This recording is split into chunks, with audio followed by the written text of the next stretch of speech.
All right. Hey, y'all. Welcome, welcome. We are going to be talking about boundaries today, setting boundaries with your family. This is the holiday edition. I am onjeinikab. I am so excited to be here with you today. I am the unmothered coach, and I'm the author of this book. Here it is, Unmothered, A Daughter's Guide to Acceptance, Healing, and Renewal. And so, since we are going to be talking about healing, I thought boundaries would be a great topic. Now, I did this talk last year, and it was well received, and also sent it to some folks that are on my email list, and it seemed very helpful. And so that's why I'm doing it again, because I think this is a great time to do it. Hi, Brad. And so I want to bring it to you. But before I go too far, I am the unmothered coach, and I help women who have had difficult relationships with their mothers and lost their mothers overcome emotional trauma, find their voice, and reclaim their power so they can have the lives they deserve. And so I don't know a better topic before the holidays get started than to talk about how we will preserve our mental health and our personal space, because you deserve to have a good time during the holiday season. Nobody wants to be miserable all the time. So I'm not going to waste your time today. It is a Friday. And so thank you guys for joining me. Let's jump in. Now, I do believe boundaries are important year round. It is not just a winter holiday type of thing. You should always be mindful of boundaries, mindful of what is needed to take care of yourself. But during the times when you're going to see more people, or you're going to be exposed to more family and friends, like around the holidays, it is a really good time to have this conversation with yourself so that you are prepared. All right, so we're just trying to plan ahead. That's all we're trying to do. So we're going to start with the basics. What is a boundary?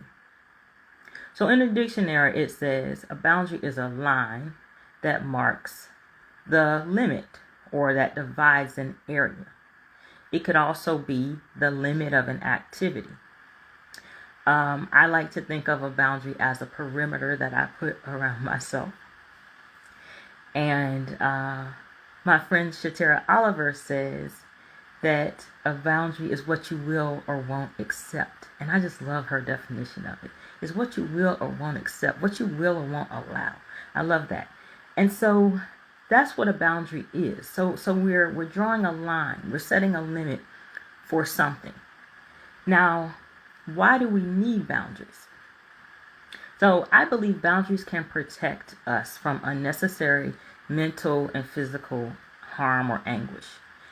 And even if your boundary doesn't stay in place, or if your boundary doesn't work, because there are those people that are very trying, and they can test your gangster, or they can test you in whatever way they want to. They want that smoke all the time, and you got that fire, but you don't want to give it to them. But there's always those people that are going to push your boundaries or challenge you.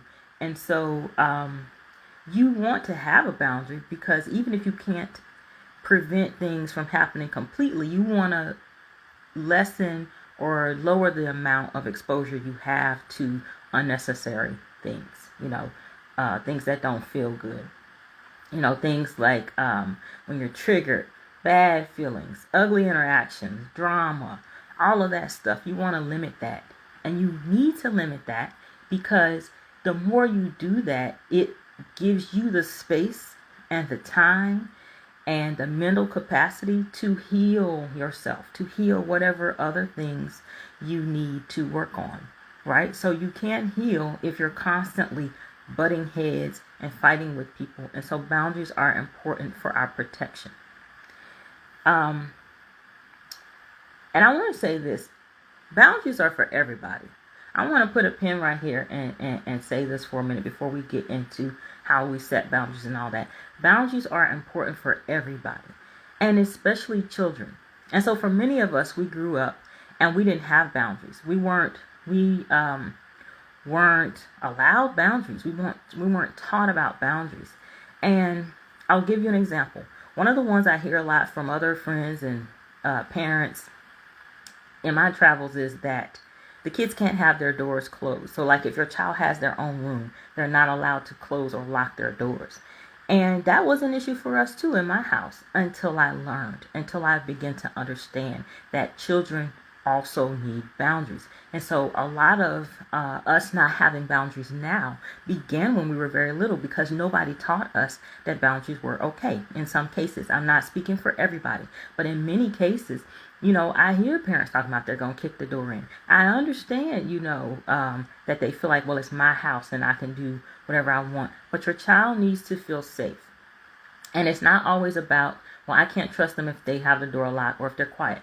Now, obviously, age, plays a part in this, because if it's a small one, you want to make sure they're safe. And also, what's going on with your child plays a part. If you have a child that's suffering from depression or anxiety, certain things like that, then you need to make sure they're safe as well. And so there are some instances where there will be exceptions. But for the most part, it is very important to teach your children even that they need boundaries. No, everybody shouldn't be hugging, kissing, touching them. And I don't care if it's their grandma, I don't care who it is, or even if it's you, because I had a child that did not like to be hugged when they were small. The other two loved it and the one didn't. You have to learn to respect their boundaries and teach them that boundaries are important and that they get to decide. Okay? And then let's not forget the one time that my daughter did have her door closed, and I was calling her, trying to talk to her, and I decided, well, this is my house, I'm going in. And she was changing her clothes. And this upset her so much, because I burst in the room like, what is going on? Didn't you hear me? And it upset her greatly. And I think that was the day I really learned to check myself and to think about things completely differently from how I had been raised. And so I'm just trying to plant the seed in your mind to make you understand that even from a little child, from a young one, boundaries are important. And so if they're important for children, they're also important for you. They're important for you right now.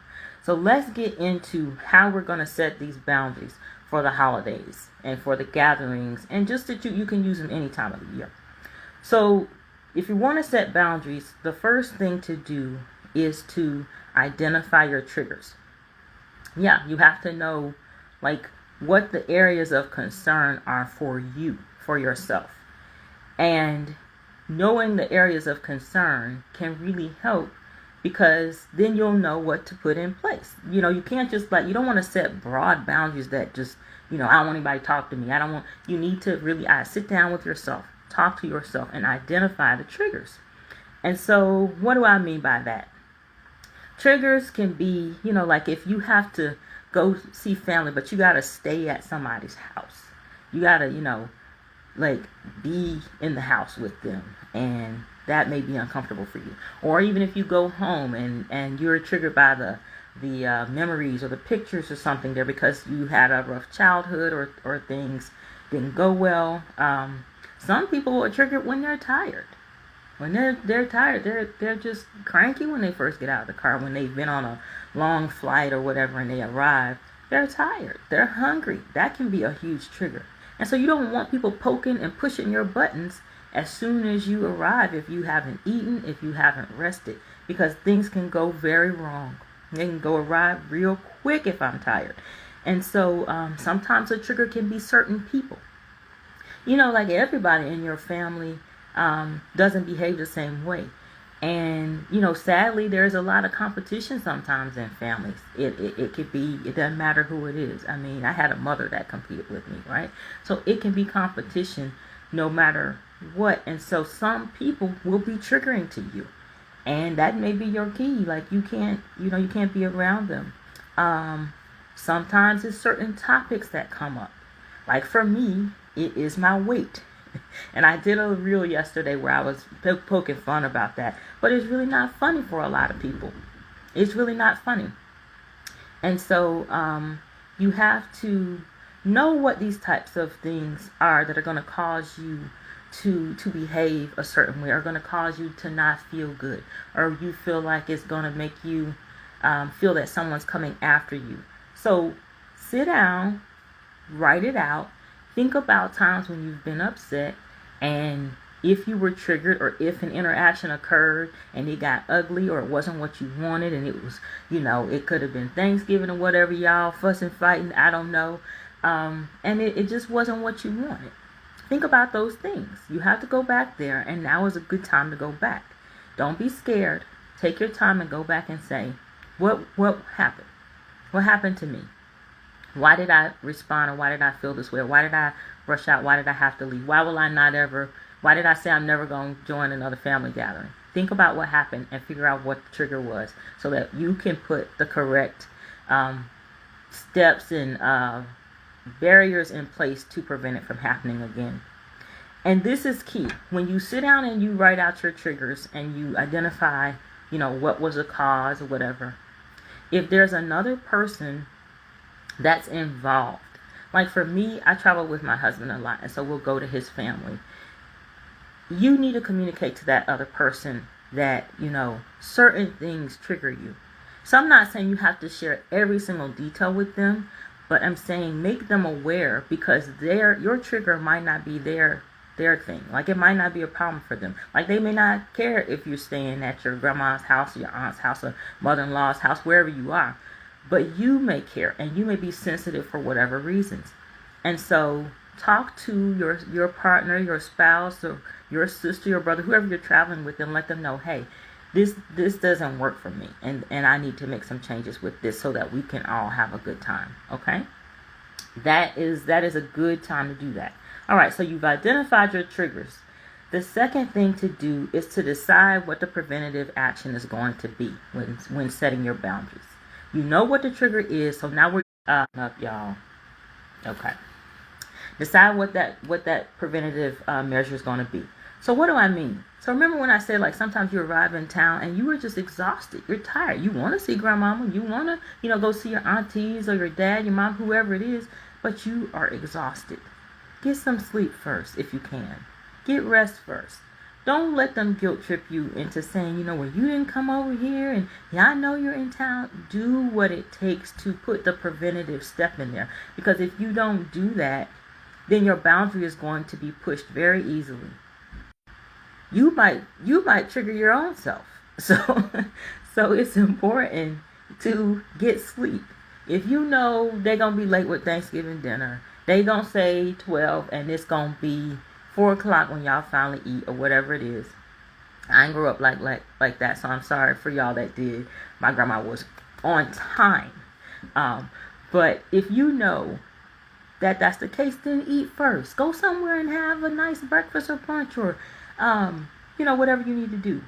Same thing, if you don't want to stay at somebody's house, because that's the major part of triggering you, or getting you out of sorts, get a hotel. You don't got to stay with people. You don't have to do that. So like I said, talk to whoever you're rolling with, you're traveling with, about that. But understand that you can put these preventative measures in place that can really be a game changer during the holidays. It can give you so much more peace of mind if you're not hungry, you're rested, and you're, you have your own space. Decide if you can go into the gathering and maybe just not talk too much. Maybe just make it a warm hello and I'm happy to see you guys, but not engage too much, because sometimes when you do that, it opens you up, and it just depends on your family. Everybody's family, they're not out to mess with you, but there are certain ones a lot of times, and you know who they are, that get under your skin. And so sometimes a preventative measure can be not opening yourself up too much, not sharing too much, if that's something that helps. Drastic measures to take right now to be preventative, to keep your boundaries from being pushed and to keep things from going awry. You can say, maybe holidays aren't the time for me to get together because there's too many of y'all and there's too much going on and none of y'all don't know how to act. And I don't have time to be checking myself and fixing all the things. So I'll just come in the summer. Or I'll just pop up in February or some random time of the year when you have time and you want to see your mom or your dad or your cousins or whoever it is you want to visit. You want to go see grandma and you don't want all the drama. You don't want the risk of it. You can completely check out of the holidays if that works for you. And by check out, I don't mean be angry and be a Grinch and not talk to anybody. I just mean protect your peace. decide for yourself, do I have the mental capacity to deal with them right now? Is it worth it for me to do the traveling, to pay the money, to do all this if we're going to be fussing and fighting and they're going to be telling me I'm fat and talking about, why I don't have any kids and when are we going to do this and things that I don't really find comfortable? Is it worth it?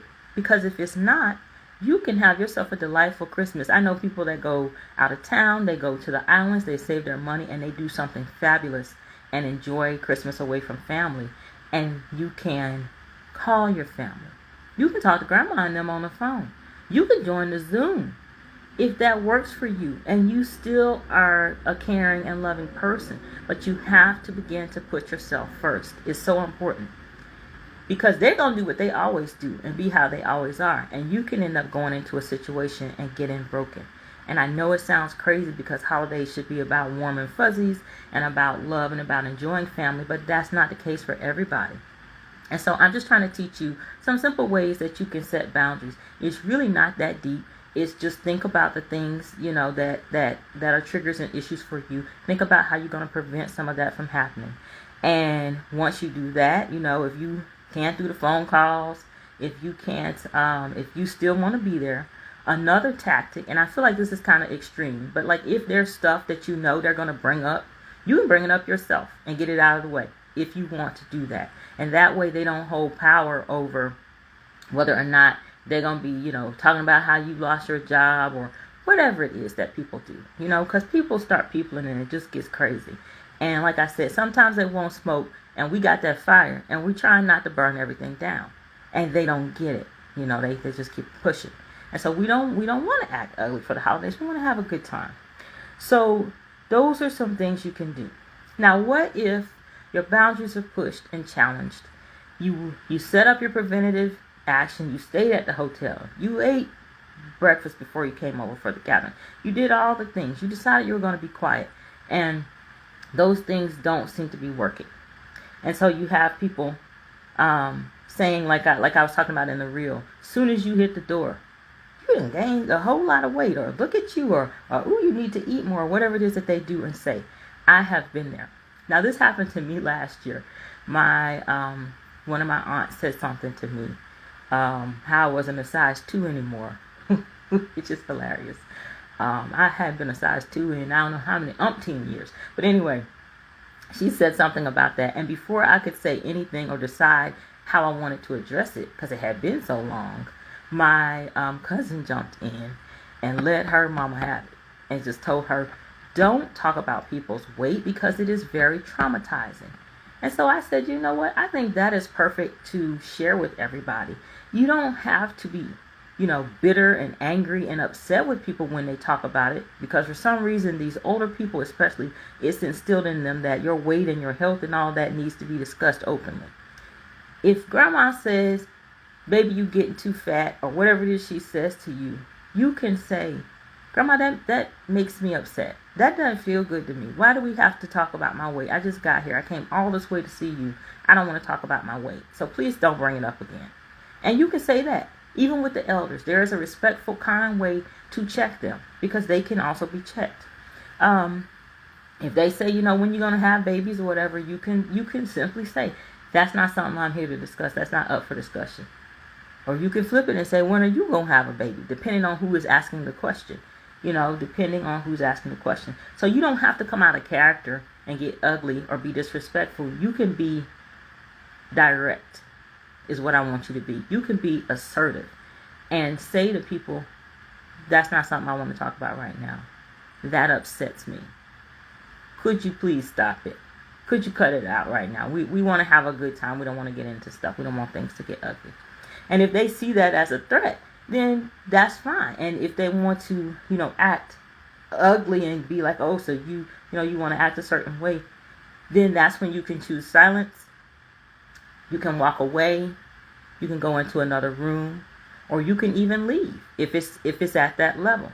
You can kiss grandma and say, it was good seeing you. I will see you later tonight when so-and-so isn't here, or when I have calmed myself down. Use your words. We are adults, and communication goes a lot further than people believe. Just talk. Just use your words. And just say, no, nobody's here for that. We're here to have a good time and to eat and fellowship together. Can we keep it moving? But just let them know. So you're going to have to do the hard stuff, which is verbalizing how you feel if you don't like something. You have to. Even with grandma, you got to tell her, it upsets you. And don't do it anymore. All right? So that's what you're going to have to do is let them know, and that could be received as a warning. Like I said, step aside. You can even tell somebody if you do want to talk to them, we can talk about this privately, or can we talk about this later? But you need to have that boundary and do your best to enforce it, to hold it. Okay? Because that is the only difference between you having the good time that you want, and a very ugly, traumatic time, which makes you not want to do the interactions anymore. Okay? All right. But boundaries are for everybody, and they are year round. And so the last step in setting your boundaries is to give yourself grace. Understand that for many of us, setting boundaries and holding them is a new thing. It is a new thing. And so give yourself grace, and also try to be, give them some mercy too. Don't give them the fire just because they deserve it. Don't give it to them. You can reiterate the boundary to them and make sure that they heard you. There's nothing wrong with that. But if they heard you and things aren't working out, be prepared to have your exit plan. And so whether that's your partner, you've talked with them and said, look, if they keep going with certain things that they always talk about, we're leaving at that point. I'm going to want to leave at that point. So you arrange all these things ahead of time so that when you're in the moment, you have thought out a bit about what you can do and what you should do and how you want things to flow. But grace is always important. Grace and mercy. Grace for yourself, that if you don't hold the boundary, or if something doesn't go exactly how you want it to, you will fix it later. You will continue working on yourself. Be proud of yourself for even setting the boundary and trying, okay? And don't beat yourself up if it doesn't go how you want it to, or if you lose your voice when you need to be speaking up. Just pat yourself on the back and say, okay, I'm not there yet, but I'm going to get there. I'm going to learn to protect myself and to stand up for myself and to stick up for myself because I'm worth it, because I deserve it. And I'm not there yet, but I'm going to keep practicing, and I'm going to keep speaking up, and I'm not going to back down because I am important. I'm important to me. I'm important to be in this world, and I can't let people keep pushing me around and talking to me any kind of way. And so you just give yourself that grace and keep working on it. And they'll learn. They'll learn. Next year you show up at the gathering, they're going to be like, don't nobody say nothing about her weight. And then you say, that's right. Thank you. I appreciate it. Okay? And so they will learn. And if they don't learn, be absent. Your absence speaks volumes. If people don't know how to treat you, learn to remove yourself from the gathering, the situation. And it's not to punish them. It is not to punish them. It is for your protection and your well-being. Why would you want to be somewhere where people don't know how to treat you, even if you're blood related, even if they call themselves family? True family don't act like that. I'm sorry. I know that we've been taught that they can act however they want to because they're family. But it's enough of that. That's some BS. So true family does not behave that way. Okay? So if they can't get it together, and if you are not willing to let some of the stuff slide, because trust me, there are some caveats, and maybe grandmama is the only one that I would let get away with anything, but I'm just saying, if you can't do that, and this is not good for you, absence is golden. All right? Okay, so that is what I have for you guys today on setting boundaries. Let's run back what my tips were, because I hope you can use them. I want you guys to have so much fun. Sup, little brother? I want you guys to have so much fun and enjoy yourselves. I want you to eat good, sleep good. If you even get one day off, if you get a half a day off, I don't care what it is. I want you to be able to enjoy it. I want that for you, because you deserve that. You deserve it. This shouldn't be about drama all the time. Life's too short to be miserable. So let's run back the tips. I talked about what a boundary is. It's a line. It's a limit to something. It's what you will or won't allow. What you will or won't accept. Why do you need a boundary? Because boundaries protect your peace, and they can keep you from mental and physical harm. They help you heal. I also said boundaries are for everyone. So teach your children about boundaries from young, and they will have them when they grow up. And if you haven't learned about boundaries, now is an excellent time. You deserve boundaries so that you can move through this world how you want to. The next thing I said is how to set boundaries. One, you got to identify the triggers. So sit down, talk to yourself, journal it out, write it out. What were the things that upset you? Who are the people that you need to leave when they show up? Whose house can't you stay at? What do you need to do to identify the triggers? Because once you know what the triggers are, that's where the boundary needs to be. So when you set the boundary, you start with a preventative step. I should eat before I go to grandma's because I know they're going to be late with dinner and I'm going to be cranky and it's going to be real easy to push my buttons then. And cousin so-and-so going to come on and say something and I'm going to snap. So if you know you need to eat, if you know you need to rest, if you know you need to be in a hotel, if you know you just can't do the Christmas gathering, then don't do the Christmas gathering. Come in the summer. Come in February. Pick another time when it's not so many people or whatever. So put in your preventative measures. If you know they're going to talk about certain things, you can talk about the things first yourself if you want to get it out of the way. And then they don't have any power to be bringing up stuff and triggering you. But there are many ways. Run this video back and see what I said about how to prevent it. And if they want that smoke and they don't believe that your boundaries are real, if they won't smoke, you got fire, but you don't have to go there. So some things that you can do are using your words. No, we're not discussing my weight. We're here to eat and have a good time. We don't want things to turn ugly, do we? That does not feel good to me. I don't want to talk about that. That's upsetting to me. Use your words. When the words aren't working for you, silence. You can look through people. I was teaching my daughter about a blank stare today because she didn't grow up like I did. And the blank stare, you don't even see them. They're not even there. What? You can ignore people in such a way that it will shut them down. You can remove yourself from the room or the environment for that moment. And if that doesn't work, you can remove yourself from the setting for that time, or go ahead on, pack your bags and go ahead on back if it's to that level. But you can do that. And if after all of those things, things still aren't working how you want, understand to give yourself grace. Nobody is perfect. You're not going to be able to nail it every single time with boundaries. But you keep working on it because you're worth it, because they help protect you, because they help move your healing forward, because they prevent a whole lot of things that you don't need. And understand that while you're training yourself, your family is going to also be trained. And if they're not, absence is golden. You don't have to show up. You don't have to attend. If they miss you, they miss you. If they don't, they don't. You do what's important for you. Okay? All right. Now, I want y'all to go forth and have wonderful, amazing, happy holidays. If you want to go out of town, get out of town and forget them people and talk to them later. Talk to them on the phone. Get on the Zoom or whatever it is you want to do. But be empowered to do it. Okay? I believe in you. I love you. And I want y'all to have excellent Thanksgiving and great winter holidays. So I will be back here next Friday because next week is Thanksgiving, but I'm looking forward to seeing you guys. I say next Friday, but I might creep in here on Monday or Tuesday. We'll see. I'll let y'all know.